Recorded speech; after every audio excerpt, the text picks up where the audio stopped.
Meus irmãos, estamos com uma lição importantíssima e estamos já na lição de número 10. Uma lição que traz sobre um tema abordado que nos últimos dias tem sido tão pertinente para nós, a Igreja de Cristo e o Império do Mal. Nós estamos estudando até agora, até a lição 9, sobre a questão exterior. Exterior, não digo respeito à comunidade dos cristãos, a invasão no meio da igreja de conceitos, pensamentos, filosofias e uma pseudo-teologia. E hoje nós vamos estudar sobre uma questão muito forte, que é a invasão ao interior do homem. Como trabalhar esse interior para que esta invasão não ocorra, para que o nosso homem interior não venha a se corromper e sofrer os danos desta invasão espiritual.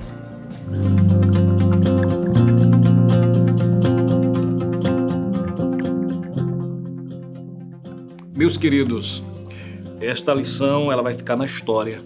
São 13 aulas importantíssimas. Eu vejo no pastor Douglas Batista um grande apologeta das nossas Assembleias de Deus no Brasil e trazendo esse assunto pertinente aos dias atuais, aos dias em que a igreja está vivendo na Terra. A nossa lição de hoje é a renovação cotidiana do homem interior, ou seja, uma renovação diária, dia após dia.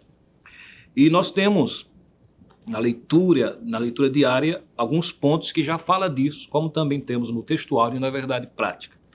Mas partindo para o primeiro ponto da nossa lição, com a introdução, nós temos aqui mostrando que até então temos estudado sobre esta tentação, esta tentativa de invasão de uma teologia espúria, de uma teologia que não é a bíblica, doutrina que não é a doutrina bíblica, no meio da comunidade cristã. Não é? Porque existe a invasão ou a tentativa de invasão externa do mundo secular, o mundo que jaz no maligno. Mas temos estudado nessa lição uma invasão que ela vem com cara de evangelho, com figura de evangelho, com figura de santidade, com figura de teologia sadia, que na realidade não é. Mas hoje nós vamos estudar sobre o homem interior, porque há uma invasão no interior do seio da cristandade, no seio dos evangélicos, nas comunidades evangélicas, mas hoje nós vamos falar desse homem interior, pessoal, cada um de nós que cremos na palavra de Deus, que temos a Bíblia como nossa única regra de fé e conduta, como nós devemos tratar o nosso interior, né? As adversidades externas são uma constante na vida do crente, né? A lição já começa falando no capítulo 8, a carta de Paulo aos Romanos, uma das cartas mais ricas do apóstolo Paulo, todas são importantes, mas a carta aos Romanos ela tem uma grande importância, né? E um certo escritor já disse que toda a carta aos Romanos é a catedral da fé cristã. E o capítulo 8 é o pináculo desta catedral. Então nós observamos que nessa lição estaremos estudando sobre o sofrimento do homem exterior e o fortalecimento do homem interior e os desafios que esse homem interior enfrenta, não é? Para ir de encontro essas tentativas de o amargurar, o entristecer e arrefecer a sua fé. Não é? O primeiro ponto fala do sofrimento exterior. Aqui nós temos a figura de Paulo, a experiência de Paulo, né?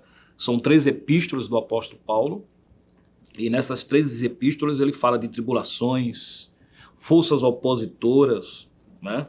Que podem até levar a perder a esperança. Podemos ver o apóstolo Paulo falando de prisões, açoites, apedrejamento, fadiga, perseguições, fome, sede, frio, nudez. Isso está na segunda carta de Paulo aos Coríntios, capítulo 11, do 23 ao 27.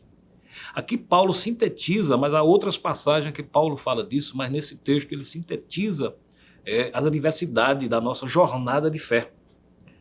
E ele diz, e também todos que piamente querem viver em Cristo Jesus padecerão perseguições. 2 Coríntios, aliás, 2 Timóteo, retificando, 2 Timóteo, capítulo 3, versículo 2. Lembrando que essa carta a Timóteo, a segunda carta, é uma carta pastoral e a última das cartas do apóstolo Paulo, porque nessa carta ele faz uma referência à sua futura morte, né? Ele já estava consciente, Deus já tinha o avisado da sua partida.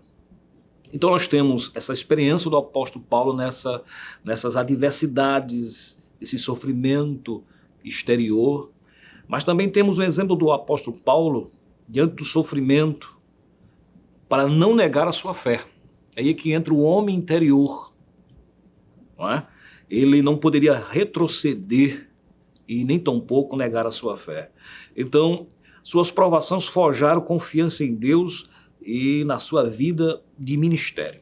Eu gostaria de ler um texto em Atos dos Apóstolos, lembrando que essas leituras que eu vou fazer para os queridos que nos assistem, ela está na versão revista atualizada. Então, vamos ler em Atos dos Apóstolos, capítulo 9, versículos 15 e 16, quando Paulo encontra-se com Jesus no caminho de Damasco e cai, né, da sua cavalgadura, e Deus avisa ao discípulo Ananias para ir de encontro a Paulo. E nesse diálogo do Senhor com Ananias, nós vamos ver nos versículos 15 e 16. Mas o Senhor lhe disse a quem? A Ananias: vai, porque este é para mim um instrumento escolhido para levar o meu nome perante os gentios e reis, bem como perante os filhos de Israel. Aí versículo 16. Pois eu lhe mostrarei quanto lhe importa sofrer pelo meu nome. Você observa que o distintivo do ministério de Paulo seria o sofrimento.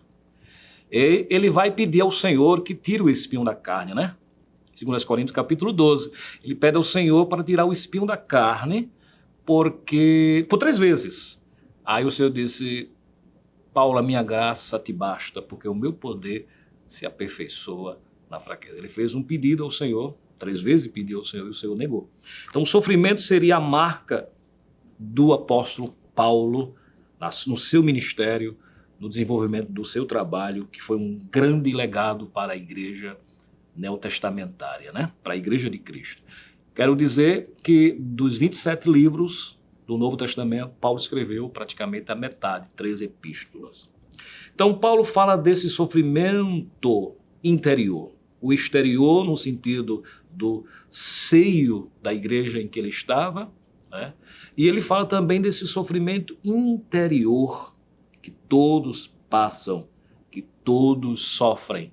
Jesus Cristo, no Evangelho de João, segundo a narrativa do Evangelho de João, capítulo 16 e 33, ele diz: no mundo tereis aflições, mas tende bom ânimo, eu venci o mundo. Então há uma esperança para o crente, porque a Escritura faz um contraste entre as aflições do homem e o poder de Deus estão assim apresentados. Tribulados, mas não angustiados, segundo os Coríntios 4 e 8, né? Nós temos perplexos, mas não desanimados, segundo os Coríntios 4 e 8 também. Nós temos perseguidos, mas não desamparados, no mesmo capítulo, né? Segundo os Coríntios 4 e 9.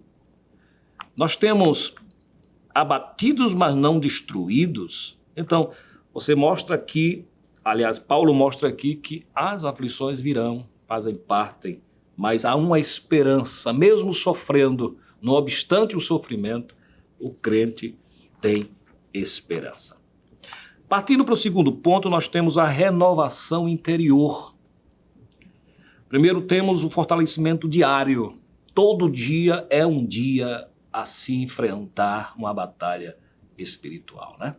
Jesus, falando no outro contexto, capítulo 6 do Evangelho segundo Mateus, ele diz que basta cada dia o seu mal. Está falando ali sobre as vicissitudes, as necessidades que nós passamos, né? A solicitude da vida, os intempéries que nós passamos e vicissitudes e essas necessidades que podem ser supridas diariamente. Aí ele diz que basta cada dia o seu mal. Então, cada dia nós enfrentamos batalhas, enfrentamos sofrimento e precisamos nos fortalecer diariamente. Esse renovo deve ocorrer dentro de nós, um renovo espiritual, para que nós não venhamos a padecer e a viver sem esperança, né? Esse renovo ocorre por meio da santificação pessoal, uma vida de santificação da pessoa que serve ao Senhor. Isso também reflete a fidelidade que cada um deve ter no Senhor, a reverência que deve ter manter uma vida de oração e temor a Deus, conforme 1 Coríntios 7 e 5, Efésios 5 e 18, Hebreus 12, 14 e também o 28, conforme está na nossa lição. Não podemos permitir que a aflição venha corromper a nossa fé e a nossa esperança. Aí temos na segunda parte do segundo tópico, né, da lição, o eterno peso de glória. Que peso esse de glória que acompanha a vida do cristão? O apóstolo Paulo declara o seguinte: a nossa leve e momentânea tribulação produz para nós um peso eterno de glória muito excelente. Ou seja, por mais que você sofra, que seja anos de sofrimento, a eternidade, se você comparar o tempo que você vive na terra, servindo ao Senhor, e a eternidade que lhe aguarda, não tem como comparar, né? Então, o peso dessa eternidade, o peso da glória que virá para nós é muito maior, sobrepõe todo o sofrimento que venhamos a passar aqui. Diante desse peso de glória que nos acompanha, diante desta expectativa do futuro, ou seja, nós podemos passar por sofrimento aqui, mas o peso de glória é muito maior, a eternidade, a palavra eternidade não se explica, né? Aquilo que não tem fim. Temos que entender que quando estamos sofrendo e não atentamos para este peso de glória, para o futuro que nos aguarda, nós somos tentados a uma coisa muito forte, murmuração. E o que é murmuração? Alguém já disse que murmurar é você dizer para Deus que ele é incapaz de fazer o que ele prometeu, o que ele pode fazer. Deus pode todas as coisas, Deus sabe todas as coisas, Deus vê todas as coisas. Ele é soberano. Ele não pode retroagir o que ele falou, desmentir o que ele falou. As suas promessas são eternas, se cumprem no seu tempo. Então, quando você murmura, você está dizendo que Deus não pode fazer aquilo que ele pode fazer, aquilo que ele prometeu. Então, nós temos que, quando sofrermos, não recorremos à murmuração. Temos que evitar esse tipo de atividade, né? Terceiro ponto, ou subponto do segundo ponto, a visão da eternidade. Quando você olha para o futuro, olha para a eternidade, olha para Deus, você tem Deus como alvo, você vai passar pelas tribulações de uma forma diferente, né? Quando você olha para um olhar apenas horizontal, aí você vai ter essa questão do sofrimento lhe atingindo e arrefecendo a sua fé. Fé essa baseada na palavra de Deus. Romanos tem um texto que diz que a fé vem pelo ouvir. 10 e 17 de Romanos. Vem pelo ouvir. Ouvir o quê? A palavra. E esta fé que vem pelo ouvir da palavra, ela também é mantida pela palavra, né? Ela é fortalecida em nossos corações pela palavra. Então é interessante ter essa visão acerca da eternidade, porque quando o nosso olhar está lá, a gente contempla as coisas de forma muito interessante. Em Colossenses 3 e 2 diz assim: pensai nas coisas que são de cima e não nas que são da terra. Colossenses 3 e 1 diz assim: se já ressuscitastes com Cristo. E se ressuscitar é porque você morreu, nasceu de novo, né? Conforme capítulo 3 de João, Jesus falava a Nicodemos do novo nascimento, né? Então, se já ressuscitastes com Cristo, buscai as coisas que são de cima. Primeiro verbo, buscar. E o versículo 2 aqui diz pensar. Você tem que buscar as coisas de cima e pensar nas coisas que são de cima. Estamos no terceiro ponto agora já, que é os desafios de hoje, não é? E aqui, durante toda a lição, nós temos estudado sobre algum desses pontos, né? Cultura secularista, ou seja, secular. Século aqui tem a ver com mundo, né? E o espírito da Babilônia, como é o tema desta lição. Na capa da revista nós temos esse tema. ele, por meio da cultura desse século, procura esmagar a vida espiritual dos crentes, conforme está em Apocalipse 17:5. Nós temos também um relativismo doutrinário. Não existe uma verdade absoluta. Existem verdades relativistas ou relativas. É isso que propõe esses desconstrutores da doutrina bíblica. Ele diz que as verdades elas são relativas, mas a verdade ela é absoluta. A verdade bíblica é absoluta. O próprio Jesus se colocou como verdade. Se eu sou o caminho, eu sou a verdade e eu sou a vida. Ele não disse eu sou um caminho, uma verdade ou uma vida. Ele usou o artigo definido a verdade. Então não existe verdades relativas na Bíblia, existe verdade absoluta. Mas nós estamos vivendo esse relativismo doutrinário, doutrinas espúrias, doutrinas sem pé, sem cabeça, doutrinas que não coadunam com toda a teia, quando eu falo teia, todo o cânon sagrado, ou seja, os 39 livros do Antigo Testamento e os 27 do Novo Testamento. A teia, diga aqui, o tecido, né?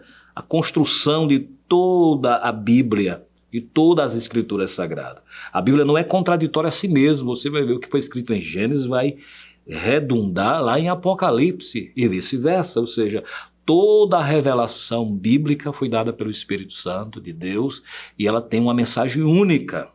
Não é? Então esse relativismo doutrinário prega contra isto. Nós temos também o terceiro subponto do terceiro ponto, uma batalha espiritual que é travada, né? Cultura secularista é um desafio, relativismo doutrinário, e nós temos uma batalha espiritual travada. Tem pessoas que pensam que essa batalha é esporádica.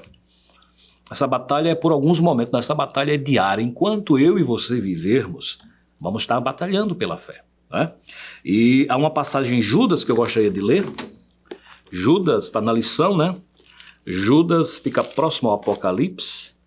Judas, capítulo 1, né? Versículo 3. Não tem capítulo, mas a gente coloca como um capítulo 1, 3. Amados, quando empregava toda diligência, todo cuidado em escrever-vos acerca da nossa comum salvação, foi que me senti obrigado a corresponder-me convosco, exortando-vos a batalhardes diligentemente, com muito cuidado, pela fé que uma vez por todos foi dada e entregue aos santos. Aí versículo 4. Pois certos indivíduos se introduziram com dissimulação, os quais deste muito foram antecipadamente pronunciados para esta condenação, homens ímpios que transformaram a libertinagem, ou em libertinagem, a graça de nosso Deus e nega o nosso único soberano Senhor Jesus Cristo. Então, esses que entraram, esses indivíduos, eles vêm com teologia. Mas Judas diz aqui que nós temos que batalhar por esta fé que uma vez foi dada aos santos. Outro texto que eu gostaria de ler nesse pensamento, finalizando já, é a carta de Paulo, aliás, a carta de Pedro, melhor dizendo aqui, 1 de Pedro 3, do 14 ao 17. Diz assim: mas ainda que venhais a sofrer por causa da justiça, bem-aventurados sois.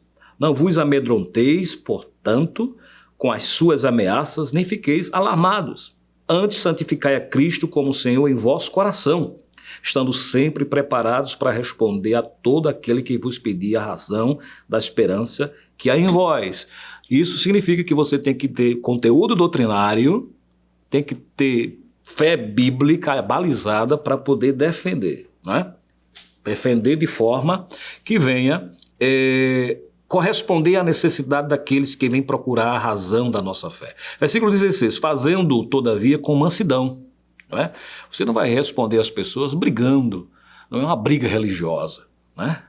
É firmeza de fé, com mansidão e temor, com boa consciência, de modo que naquilo em que falam contra vós outros, fiquem envergonhados os que difamam o vosso bom procedimento em Cristo.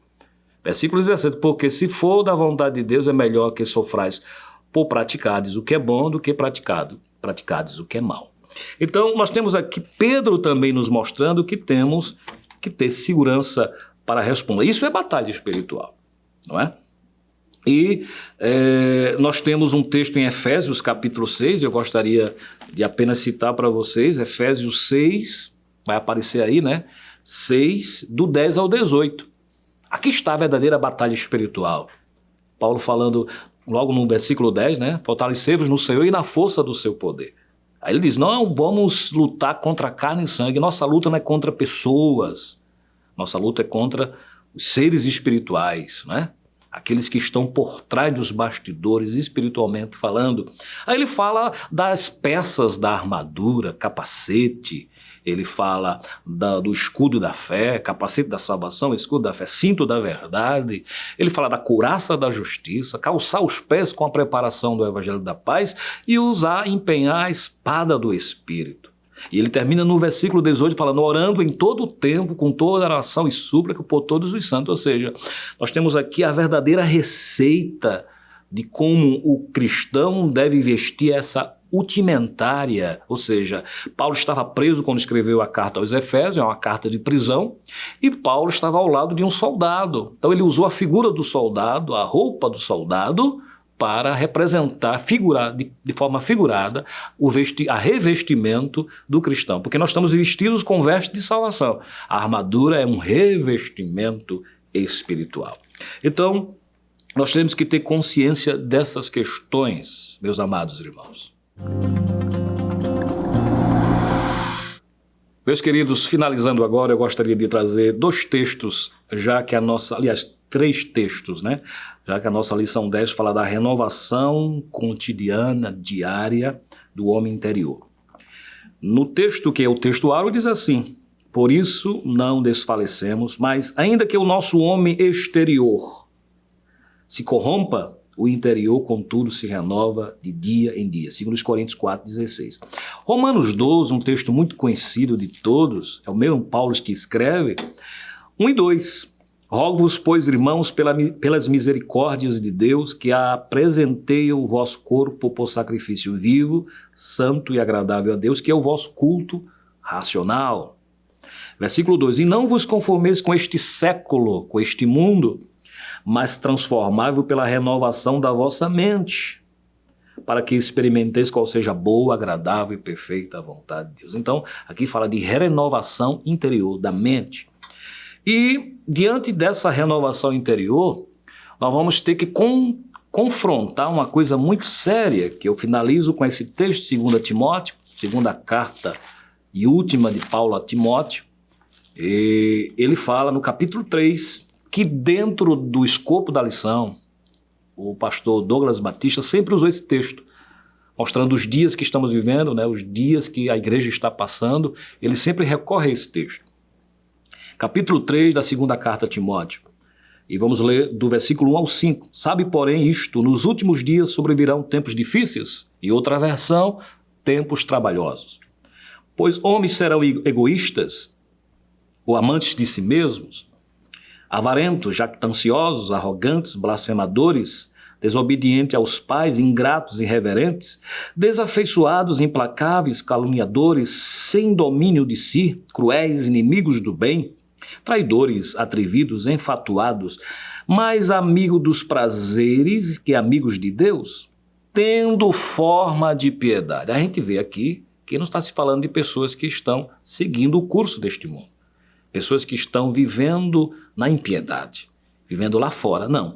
Diz que estas pessoas que têm essas atitudes aqui têm forma de piedade. Parece ser cristãos, parece ser autênticos, carregam Bíblia, têm teologia. Tendo forma de piedade, negando-lhe, entretanto, o poder. Ou, em outra versão, negando a eficácia desta piedade, o efeito dessa piedade. Foge também deste. Então, meus queridos, eu digo para vocês que esses dias estamos vivendo hoje. Viu? Pessoas com todas essas características, mas tendo apenas a forma. É apenas um invólucro. Dentro de si não há renovação interior. Mas nós que temos o nosso interior renovado pelo Espírito Santo, pela palavra, entenda, você não pode separar a palavra do Espírito. Foi o Espírito Santo que revelou a palavra. Ele nunca vai contradizer o que está na palavra, porque ele é o autor. Então, a revelação da palavra a ação do Espírito Santo em nossas vidas nos leva a ter esta renovação. Vida de oração, vida de jejum, vida de separação do pecado, de rejeição ao pecado, conhecendo a palavra a fundo para podermos defendê-la, defender a razão da nossa esperança. Que Deus abençoe a todos em Cristo Jesus. Que o conhecimento é capaz de mudar a vida de quem lê, a gente já sabe. E que livro você pode comprar em qualquer livraria. Mas nós transformamos 100% do nosso lucro em mudança de vidas, através da ação social, evangelismo e missões. Ao adquirir qualquer um de nossos produtos, seja presencial ou à distância, você está investindo em alguém. Na próxima vez que você for comprar livros ou artigos evangélicos, não vá em qualquer lugar. Vá na Livraria Arca Missionária. Uma nova história começa quando você compra aqui. Sua contribuição através do Pix. Uma operação rápida, segura e sem custos. Abra o aplicativo do seu banco, clique na opção Pix e em seguida vá na opção Transferência. Depois é só digitar nossa chave Pix, que pode ser o nosso CNPJ 11 120 490 0001 86. Nosso e-mail contribua@eadalp.org.br ou nosso celular 81-98883-2755. Verifique se a contribuição é para a Igreja Evangélica Assembleia de Deus em Abreu Lima, Pernambuco. Confirme a transferência e depois siga o procedimento do seu banco.